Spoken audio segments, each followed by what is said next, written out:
کبھی اس بات پر غور کیا ہے کہ دنیا کے جو معاملات ہیں ہم، ان میں ہماری منطق یا لاجک کیسے کام کرتی ہے؟ ہاں بالکل. دنیا کا تو نظام ہی لینے دینے پر مبنی ہے. وہی نا، یعنی اگر کسی کا بینک اکاؤنٹ بالکل خالی ہو، اس کے پاس کوئی اثاثہ نہ ہو، تو کیا وہ کسی بینک کے پاس جا کر اچانک کروڑوں کا فنڈ مانگ سکتا ہے؟ ظاہر ہے ایسا نہیں ہوتا. دنیا میں ہم تبھی بڑے مطالبے کرتے ہیں جب ہمارے پاس دکھانے کے لیے کوئی مضبوط سرمایہ ہو، صحیح بات ہے. کوئی طاقت ہو یا کوئی بیک گراؤنڈ ہو. لیکن حیرت کی بات یہ ہے کہ جو روحانیات کی دنیا ہے ہم، اس کے اصول اس مادی دنیا سے بالکل ٹکراتے ہیں. بالکل الٹ ہے، ایک دم مختلف. ہاں، اور وہاں انسان جب خود کو سب سے زیادہ بے بس اور خالی ہاتھ محسوس کرتا ہے، تبھی وہ کائنات کی سب سے بڑی طاقت کے سامنے سب کچھ مانگنے کا حوصلہ پیدا کرتا ہے. یہ یعنی ٹرانزیکشن والے ماڈل کے عادی ہو چکے ہوتے ہیں. ہم سوچتے ہیں کہ اگر ہم نے کچھ دیا ہے تبھی ہم کچھ مانگنے کے حقدار ہیں. ایک حساب کتاب چل رہا ہوتا ہے ذہن میں. بالکل. لیکن روحانیت کی جو نفسیات ہے وہ اس حساب کتاب کو پوری طرح مسترد کر دیتی ہے. خاص طور پر جب بات دعا کی آتی ہے تو انسان کی سب سے بڑی طاقت دراصل اس کی اپنی کمزوری کا حتمی اعتراف ہوتا ہے. یعنی جب تک انسان اپنی انا کے خول سے باہر نہیں آتا، وہ کچھ بڑا نہیں پا سکتا. صحیح کہا. جب انسان مان لیتا ہے کہ اس کی اپنی کوئی حیثیت نہیں، تبھی اس کے اندر وہ وسعت پیدا ہوتی ہے جو لامحدود کو سمیٹ سکے. اور دیکھیں، ہماری آج کی اس تفصیلی گفتگو یا گہرے جائزے کا مقصد بھی اسی نفسیاتی اور روحانی سفر کو سمجھنا ہے. آج ہم ایک بہت ہی خوبصورت اور روحانیت سے بھرپور کلام کا تجزیہ کرنے جا رہے ہیں، جو کہ یاسر نام کے شاعر کا لکھا ہوا ہے. ہاں بالکل. اور اس نظم میں دعا، ہدایت کی طلب اور نبی کریم صلی اللہ علیہ وسلم اور قرآن مجید سے عقیدت کے موضوعات کو یعنی ایک بہت ہی خوبصورت لڑی میں پرویا گیا ہے. یہ صرف چند اشعار نہیں ہیں بلکہ ایک عام انسان کے روحانی ارتقاء کا پورا نقشہ ہے. وہی تو، یہ ایک ایسا سفر ہے جس میں انسان اپنی ذات کی نفی سے شروع ہوتا ہے، پھر کائنات کے سب سے بڑے مقاصد طلب کرتا ہے، اور آخر میں واپس اپنی انسانی خامیوں پر آ کر کھڑا ہو جاتا ہے. تو گفتگو کا باقاعدہ آغاز اس کلام کے ابتدائی مصروں سے کرتے ہیں. شروع کے اشعار تو ویسے ہی بہت توجہ طلب ہیں. ہے نا؟ شاعر کہتا ہے، خدایا تیرا بندہ ہوں، تیرا چھوٹا سا بندہ ہوں، اٹھائے ہاتھ تجھ سے یہ دعا یا رب میں کرتا ہوں. تو اچھا، آئیں اس بات کی ذرا تہیں کھولتے ہیں. وہ خود کو صرف بندہ بھی تو کہہ سکتا تھا، اس نے چھوٹا سا بندہ کیوں کہا؟ یہ چھوٹا سا کا جو لفظ ہے نا، یہ بڑا اہمیت کا حامل ہے. ہاں، کیونکہ دیکھیں، آج کا جو دور ہے اس میں تو سیلف کانفیڈنس اور خود کو بڑا ظاہر کرنا ہی کامیابی کی پہلی شرط مانی جاتی ہے. تو خود کو اس طرح چھوٹا کہنا کیا تھوڑی شکست خوردگی یا احساس کمتری نہیں لگتا؟ اگر ہم اس کو دنیا کے پیمانے پر دیکھیں تو شاید یہ احساس کمتری ہی لگے. لیکن یہاں جو بات سب سے زیادہ دلچسپ ہے وہ یہ ہے کہ یہ چھوٹا پن کسی دوسرے انسان کے مقابلے میں نہیں ہے. اچھا، یعنی کسی دنیاوی شخص سے مقابلہ نہیں ہو رہا ہے یہاں؟ بالکل نہیں. یہ تو کائنات کے خالق کے سامنے اپنی اصل جسامت کا اعتراف ہے. مطلب جب کوئی رات کو کھلے آسمان کے نیچے کھڑا ہو کر کروڑوں ستاروں کو دیکھتا ہے تو اسے اپنی جسامت کا جو احساس ہوتا ہے، کیا وہ احساس کمتری ہے؟ نہیں، وہ تو ایک ریالٹی چیک ہے، ایک حقیقت پسندی ہے. بس یہی بات ہے. شاعر دراصل اس لامحدود وسعت کے سامنے اپنے وجود کے قطرے کے برابر ہونے کو تسلیم کر رہا ہے. اور پھر اس کی دوسری سطر پہ غور کریں، اٹھائے ہاتھ تجھ سے یہ دعا یا رب میں کرتا ہوں. ہم دعا میں ہاتھ اٹھانے کو بہت عام سی جسمانی حرکت سمجھتے ہیں. ہاں، عادت بن چکی ہوتی ہے بس. لیکن نفسیاتی طور پر ہاتھ اٹھانا کیا ہے؟ جب کوئی انسان کسی جنگ میں شکست تسلیم کرتا ہے یا مکمل سرنڈر کرتا ہے تو وہ کیا کرتا ہے؟ وہ اپنے ہاتھ ہوا میں بلند کر دیتا ہے. جس کا مطلب ہوتا ہے کہ میں نے اپنے تمام ہتھیار ڈال دیے ہیں. کیا زبردست نقطہ ہے یہ. بالکل. دعا کے لیے ہاتھ اٹھانا اصل میں کائنات کے سامنے اپنا دفاع ختم کرنے کا اعلان ہے. یعنی انسان کہہ رہا ہے کہ اب میرے پاس اپنا بچاؤ کرنے یا اپنی تقدیر خود بنانے کا کوئی ویپن یا ہتھیار نہیں بچا. لیکن یہاں آ کے نا صورتحال واقعی بہت دلچسپ ہو جاتی ہے. وہ کیسے؟ وہ ایسے کہ اگر کوئی شخص واقعی اتنی گہری سپردگی کے عالم میں ہے، خود کو نہایت معمولی مان رہا ہے، جس نے ہتھیار ڈال دیے ہوں، تو پھر اسے کیا مانگنا چاہیے؟ ظاہر ہے لوگ عام طور پر اپنے دکھ درد دور کرنے کی دعا کرتے ہیں۔ ہاں نا، شاید 2 وقت کی روٹی، تھوڑا سا سکون، یا اپنی ذات کے لیے کوئی چھوٹی موٹی بھلائی۔ مگر وہ اگلی ہی بند میں کیا کہتا ہے؟ وہ کہتا ہے عطا کر دے مجھے ہمت، جہاں میں دین پھیلاؤں، جو ہیں بھٹکے ہوئے بندے انہیں میں راہ پر لاؤں۔ یہ تو بہت بڑا مقصد مانگ لیا اس نے۔ وہی تو مجھے الجھن ہو رہی ہے۔ ایک لمحہ پہلے تو خود کو کائنات کا حقیر ترین ذرہ کہہ رہا تھا، اور اگلے ہی لمحے پوری دنیا کی رہنمائی کا، یعنی انہیں راہ پر لانے کا بیڑا اٹھانے کی بات کر رہا ہے۔ یہ ایک عام انسان کو تکبر یا کم از کم ایک بہت بڑا تضاد تو لگ سکتا ہے۔ بالکل تضاد ہے۔ یہ تو ایسا ہی ہو گیا نا کہ جیسے کوئی شخص کہے کہ میں چل بھی نہیں سکتا، لیکن میں پوری دنیا کو دوڑنا سکھاؤں گا۔ یہ بظاہر ایک بہت بڑا تضاد لگتا ضرور ہے، اور آپ کی الجھن بھی اپنی جگہ بالکل بجا ہے، لیکن اگر ہم روحانی نفسیات کے زاویے سے اس کو دیکھیں نا، تو یہ تضاد فوراً حل ہو جاتا ہے۔ اچھا، وہ کس طرح؟ دراصل جب انسان کے اندر سے میں اور میری طاقت کا عنصر نکل جاتا ہے، تبھی وہ اس قابل ہوتا ہے کہ اس کے ذریعے کوئی بڑا کام لیا جا سکے۔ شاعر یہ بالکل نہیں کہہ رہا کہ میرے اندر یہ قابلیت ہے کہ میں دنیا کو راہ پر لاؤں گا۔ ہاں، وہ تو ہمت مانگ رہا ہے، عطا کر دے مجھے ہمت۔ صحیح، وہ جانتا ہے کہ یہ کام وہ خود نہیں کر سکتا، وہ تو صرف ایک ذریعہ، ایک آلہ یا ٹول بننا چاہتا ہے۔ اور جو بات آپ نے تکبر کی نا، تو دیکھیں تکبر تب ہوتا ہے جب انسان کسی کام کا کریڈٹ خود لے۔ صحیح بات ہے، یا جب وہ اپنے ذاتی مفاد کے لیے کچھ کر رہا ہو۔ بالکل، اور یہاں مقاصد کی جو وسعت ہے وہ اس کے ذاتی مفاد کے لیے تو ہے ہی نہیں، وہ اپنے لیے کوئی سلطنت تھوڑی مانگ رہا ہے۔ وہ تو دنیا میں ہدایت پھیلانے کی بات کر رہا ہے۔ آج کل کی ماڈرن سائیکالوجی میں ہم جسے امپوسٹر سنڈروم کہتے ہیں نا، ہاں ہاں، امپوسٹر سنڈروم، جس میں انسان کو لگتا ہے کہ وہ فراڈ ہے یا اس مقام کے لائق نہیں۔ وہی جس میں انسان اس لیے خوفزدہ ہوتا ہے کیونکہ اسے لگتا ہے کہ ساری ذمہ داری اس کی اپنی قابلیت پر ہے، اور اس کو اندر سے پتا ہوتا ہے کہ وہ اتنا قابل نہیں، اس لیے وہ گھبراتا ہے۔ روحانیت اس کا بڑا خوبصورت حل پیش کرتی ہے۔ یہ امپوسٹر سنڈروم والا اینگل تو بہت ہی نیا اور انوکھا ہے۔ تو روحانیت اس ڈر کو کیسے ختم کرتی ہے؟ ایسے کہ جب آپ دعا میں یہ تسلیم کر لیتے ہیں کہ آپ چھوٹے ہیں اور طاقت تو کہیں اور سے آنی ہے، تو آپ پر سے وہ سارا دباؤ ختم ہو جاتا ہے۔ آپ بڑے سے بڑا کام کرنے کا ارادہ کر لیتے ہیں کیونکہ آپ کو پتہ ہے کہ اس کا بوجھ آپ کی اپنی ذات پر نہیں ہے۔ واہ، یعنی پریشر سارا اوپر شفٹ کر دیا۔ اسی لیے وہ اگلے اشعار میں کہتا ہے عطا کر دے مجھے عزت حیات جاویدانی دے، اجالا علم دین کا ہو مجھے وہ زندگانی دے۔ صحیح کہا، وہ ایک ایسی زندگی کی تمنا کر رہا ہے جو علم کی روشنی سے چلتی ہو۔ یہاں حیات جاویدانی یعنی ہمیشہ کی زندگی کا مطلب کوئی فزیکل امورٹیلٹی نہیں ہے، بلکہ اس روشنی کا حصہ بننا ہے جو کبھی نہیں بجھتی۔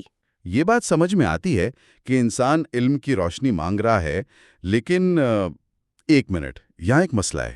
کیا مسئلہ؟ دنیا میں ایسے بہت سے لوگ ہیں جن کے اندر کچھ کر گزرنے کا، معاشرے کو بدلنے کا یا رہنمائی کرنے کا بڑا شدید جذبہ ہوتا ہے، مگر اکثر اوقات یہی جذبہ اگر اس کے پیچھے کوئی ٹھوس اصول نہ ہوں تو انسان کو خود راستے سے بھٹکا دیتا ہے۔ ہاں، جذبات اکثر بے قابو ہو جاتے ہیں۔ بالکل، ہم نے تاریخ میں دیکھا ہے کہ بے لگام جذبہ بعض اوقات تباہی مچا دیتا ہے۔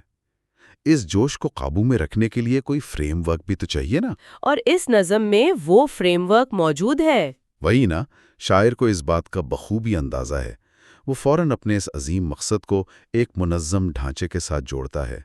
وہ کہتا ہے عقیدت ہو بزرگوں سے، صحابہ سے محبت ہو دل میں عظمت قرآن، عمل پابند سنت ہو۔ ہاں، یہاں اس نے پوری بنیاد واضح کر دی ہے۔ میں اس چیز کو سمجھنے کے لیے ایک مثال یا ایک انالوجی کا سہارا لینا چاہوں گا۔ جی ضرور بتائیں۔ اگر ہم انسان کی روحانی زندگی کو کسی جدید کارپوریٹ یا ریاستی ڈھانچے کی طرح دیکھیں تو دل میں موجود یہ جو عظمت قرآن ہے، یہ ایک آئین یا کانسٹیٹیوشن کی طرح ہے جو سب سے سپریم قانون ہے، اور پابند سنت ہونا اس روزمرہ کی زندگی گزارنے کا وہ ضابطۂ عمل یا ایس او پیز ہیں جو بتاتے ہیں کہ اس آئین پر پریکٹیکلی کیسے چلنا ہے۔ یہ ایک نہایت شاندار اور قابل غور مثال دی ہے آپ نے، اور میں اس مثال کو تھوڑا سا اور آگے بڑھانا چاہوں گی۔ ہاں پلیز۔ کسی بھی کارپوریٹ ادارے یا ریاست میں اگر آپ صرف آئین کی کتاب کو بہت خوبصورت غلاف میں لپیٹ کر کسی الماری میں سجا دیں، لیکن روزمرہ کے کاموں میں ان SOPs کی پابندی نہ کریں، تو وہ پورا نظام بہت جلد زمین بوس ہو جاتا ہے۔ بالکل فلاپ ہو جاتا ہے نظام۔ صحیح۔ قالین آپ کو ایک نظریہ دیتا ہے، مگر سنت وہ عملی مشق ہے جو اس نظریے کو زندہ اور متحرک رکھتی ہے۔ اور اگر ہم اس کو مزید وسیع تصویر کے ساتھ جوڑیں تو آپ دیکھیں گے کہ شاعر نے اس کارپوریٹ سٹرکچر میں صرف قوانین پر بات نہیں کی۔ تو پھر کس پر کی ہے؟ اس نے تاریخ اور سمجھنے کے بورڈ آف ڈائریکٹرز کا بھی ذکر کیا ہے۔ اس نے بزرگوں اور صحابہ سے عقیدت کی بات کی ہے۔ یہ دراصل اس تاریخی تسلسل کا، اس ہسٹوریکل کنٹینیوٹی کا اعتراف ہے جس کے ذریعے وہ آئین اور وہ SOPs ہم تک پہنچے ہیں۔ یعنی انسان ہوا میں معلق رہ کر تو دین نہیں سیکھ سکتا؟ بالکل نہیں، اسے اس زنجیر کا حصہ بننا پڑتا ہے جس کی کڑیاں ماضی کے ان لوگوں سے ملتی ہیں جنہوں نے اس ماڈل کو پہلے کامیابی سے نافذ کر کے دکھایا ہے۔ یہ جو تاریخی ربط والی بات آپ نے کی ہے، اس نے واقعتاً ایک نیا دروازہ کھولا ہے، اور اسی بند میں آگے چل کر ایک اور بڑا طاقتور جملہ آتا ہے۔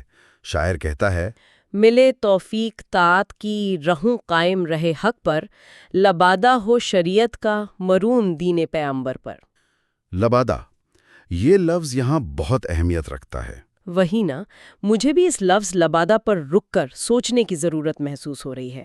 وہ شریعت کو کوئی محل، کوئی قلعہ یا کوئی ہتھیار بھی تو کہہ سکتا تھا، مگر اس نے کہا لبادہ، یعنی ایک اوور کوٹ یا بڑی چادر جس میں انسان خود کو لپیٹ لیتا ہے۔ شریعت کو لباس سے تشبیہ دینے کی کیا نفسیاتی وجہ ہو سکتی ہے؟ دیکھیں، ہم روزمرہ زندگی میں تو لباس کو شاید صرف فیشن یا مجبوری کے طور پر دیکھتے ہیں، لیکن لباس کا سب سے بنیادی اور قدیم ترین مقصد انسان کے کمزور پہلوؤں کو ڈھانپنا اور اسے موسمی شدت سے بچانا ہے۔ جیسے سردی میں جیکٹ پہنتے ہیں۔ ہاں، جب آپ سردی میں تھتھر رہے ہوں تو ایک موٹا لبادہ آپ کو جو تحفظ فراہم کرتا ہے وہ کوئی ہتھیار تو نہیں دے سکتا۔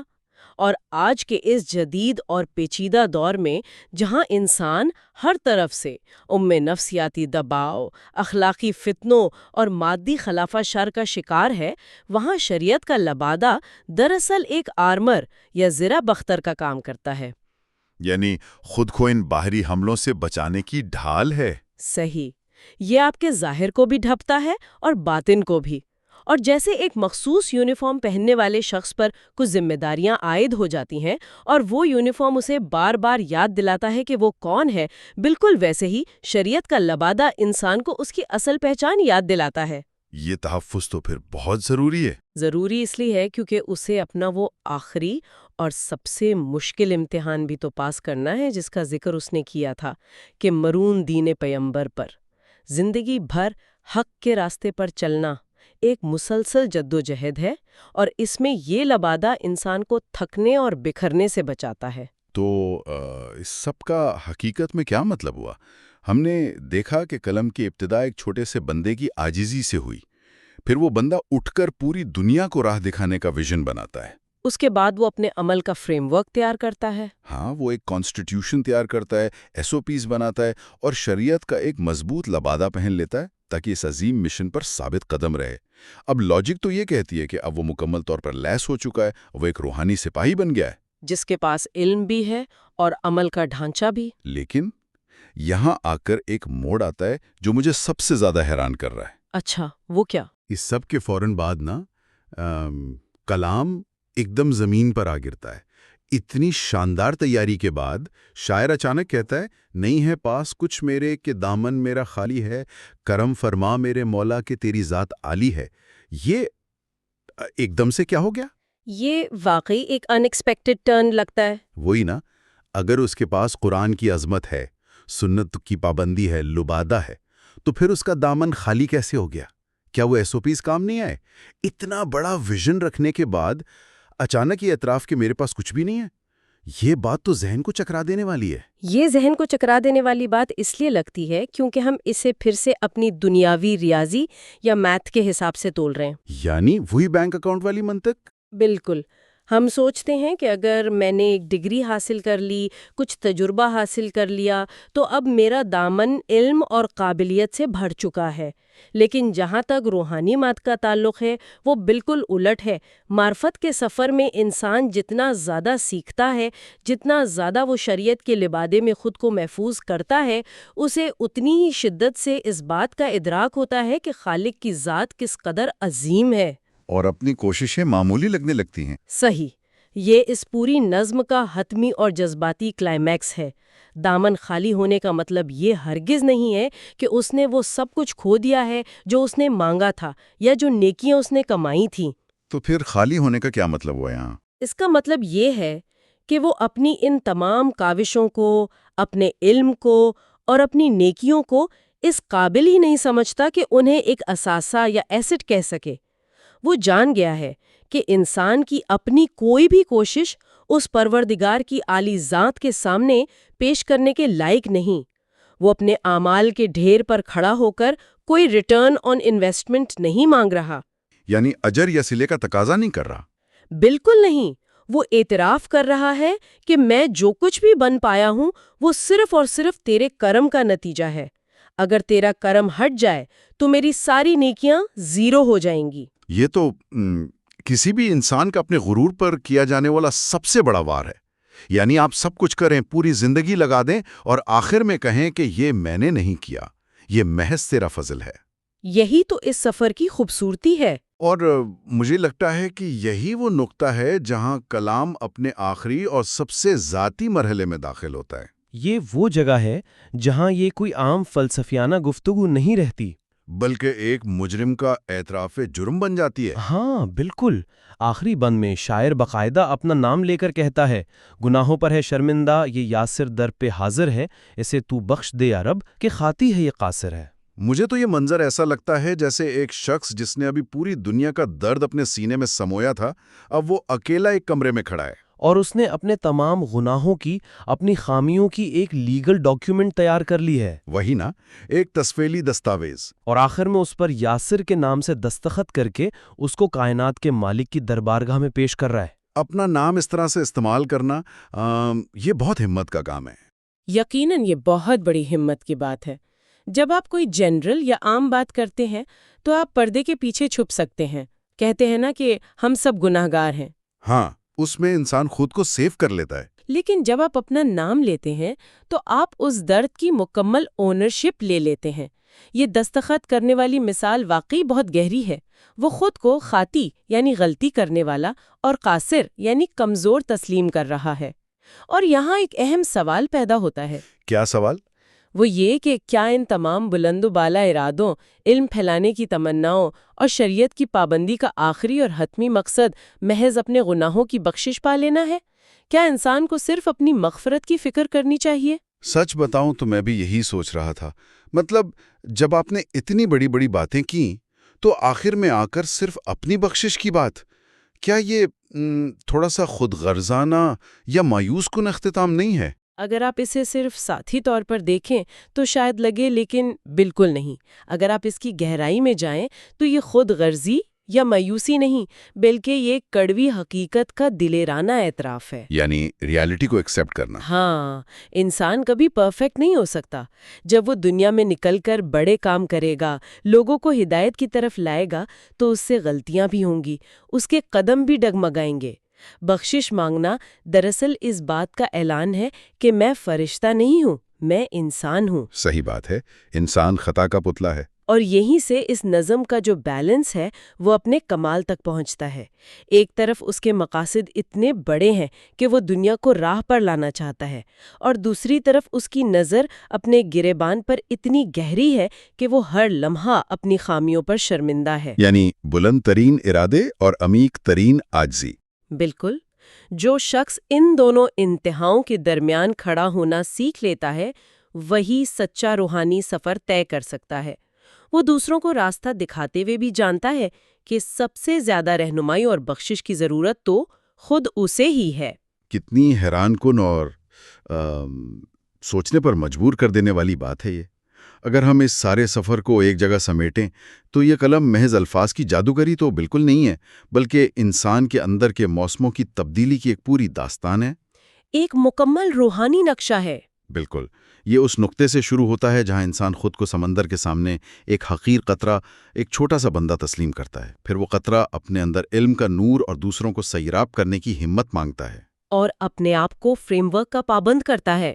وہی وہ خود کو تاریخ کی جڑوں اور قرآن و سنت کے آئین سے باندھتا ہے تاکہ وہ بھٹک نہ جائے۔ وہ شریعت کا حفاظتی لبادہ اوڑھتا ہے، اور جب وہ مکمل تیار نظر آتا ہے تبھی وہ جان لیتا ہے کہ یہ سب کچھ اس کا اپنا نہیں، سب کرم ہے۔ اس کے اپنے ہاتھ تو بالکل خالی ہیں۔ اور آخر کار وہ کائنات کے دربار میں محض ایک خطا کار کی حیثیت سے بخشش کی التجا کرتا ہے۔ یعنی اپنے نام کی مہر لگا کر۔ ویسے اس تفصیلی جائزے نے واقعی ہمیں الفاظ کی سطح سے بہت نیچے جا کر دیکھنے کا موقع دیا ہے، لیکن اب گفتگو کو سمیٹتے ہوئے میرے ذہن میں ایک خیال آ رہا ہے جسے میں ہر سننے والے کے لیے چھوڑنا چاہتا ہوں، ایک ایسا نقطہ جس پر ہم سب کو اکیلے میں بیٹھ کر ضرور غور کرنا چاہیے۔ جی ضرور شیئر کریں۔ ذرا سوچئے، ہم اپنی روزمرہ کی زندگی میں کتنا وقت اس بات پہ ضائع کرتے ہیں کہ ہمارے پاس یہ وسائل نہیں ہیں، ہمارے پاس وہ پھلانی ڈگری نہیں، ہمارے پاس سفارش نہیں ہے، اور اس وجہ سے ہم زندگی سے یا اپنے خالق سے کچھ بڑا مانگنے سے ڈرتے رہتے ہیں۔ ہم اپنی محدود سوچ کے حساب سے ہی مانگتے ہیں۔ وہی تو، ہم اپنی چھوٹی سی اوقات کے حساب سے بس چھوٹی چھوٹی دعائیں کرتے ہیں۔ لیکن کیا ہو اگر ہم اس کلام کے فلسفے کو اپنی عملی زندگی میں سچ میں نافذ کر لیں؟ کیا ہو اگر ہم واقعی سچے دل سے یہ تسلیم کر لیں کہ ہمارے ہاتھ 100% مکمل طور پر خالی ہیں؟ یہ تو بڑا گہرا سوال ہے نا؟ کیونکہ سوچنے کی بات یہ ہے کہ کیا یہ احساس کمزوری ہمیں مایوس کرنے کی بجائے اچانک ہماری دعاؤں میں ایک عجیب سی بے باکی اور نڈرپن پیدا نہیں کر دے گا؟ یقیناً کر دے گا۔ جب اپنا کچھ ہے ہی نہیں تو خوف کس بات کا؟ بالکل، کیونکہ جب آپ کو یہ یقین ہو جائے کہ ملنے والی کوئی بھی چیز آپ کے اپنے ٹوٹے پھوٹے اعمال یا قابلیت کے بدلے میں نہیں مل رہی، بلکہ صرف اور صرف عطا کرنے والے کے لامحدود خزانے اور اس کے فضل پر منحصر ہے، تو پھر خوف کیسا؟ پھر جھجک کیسی؟ پھر انسان لامحدود مانگ سکتا ہے۔ وہی نا، جب مانگنا ہی خالی ہاتھ ہے تو پھر کائنات کیوں نہ مانگ لی جائے؟ شاید زندگی میں حقیقی طاقت اور بے خوفی کا آغاز اس لمحے سے ہوتا ہے جب انسان پورے دل سے یہ کہہ سکے کہ میں ایک چھوٹا سا بندہ ہوں۔ بہت خوبصورت بات کی آپ نے۔ اور اسی فکر انگیز خیال کے ساتھ ہم آج کے اس گہرے جائزے کا اختتام کرتے ہیں۔ علم کی، ذات کی اور کائنات کی اس جستجو کو کبھی رکنے نہ دیجیے، کھوجتے رہیے اور سوچتے رہیے۔